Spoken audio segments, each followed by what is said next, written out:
So watch here. I mean, we don't see anything here. Now this, on a normal day, people are going to look at this and they're going to come to the conclusion that this is the horizon line. It's a physical separation between where the Earth ends and it curves over, and that's as far as we can see, period.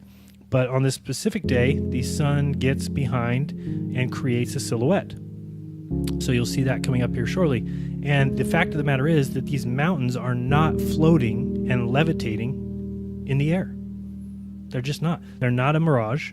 Doesn't have any of the characteristics of mirage. There's no towering, there's no floating, there's no distortion, there's nothing. That is the mountains of Canigao.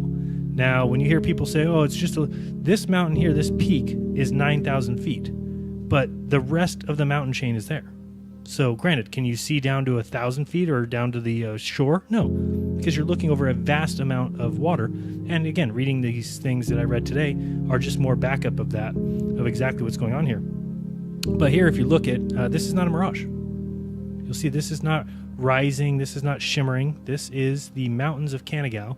And if you put in the curve calculator here, an eye height of 1,000 feet at that church in Alash and a target distance of 175 miles, you get a hidden feet of 12,380. The mountain peak of Canigao is 9,400. So you're talking about 3,000 feet. These mountains should be, the very tip right here should be 3,000 feet below the curve. So what do you believe in that's floating these to the top? What is lifting mountains to the top? It's just not what they say.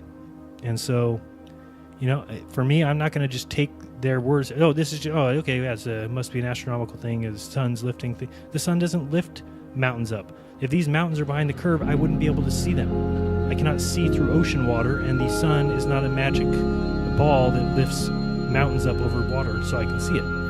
It's just not the way it works. So, and this is not a mirage. That's what they want to try and call it, because there's no other excuse for why we're seeing things at such distances that we shouldn't. And there's still people who go around and tell me that every observation that we see matches perfectly on a globe. That is an observation, and it doesn't match the globe at all. In fact, it would be impossible on any globe unless you believe in floating land and levitating mountain chains.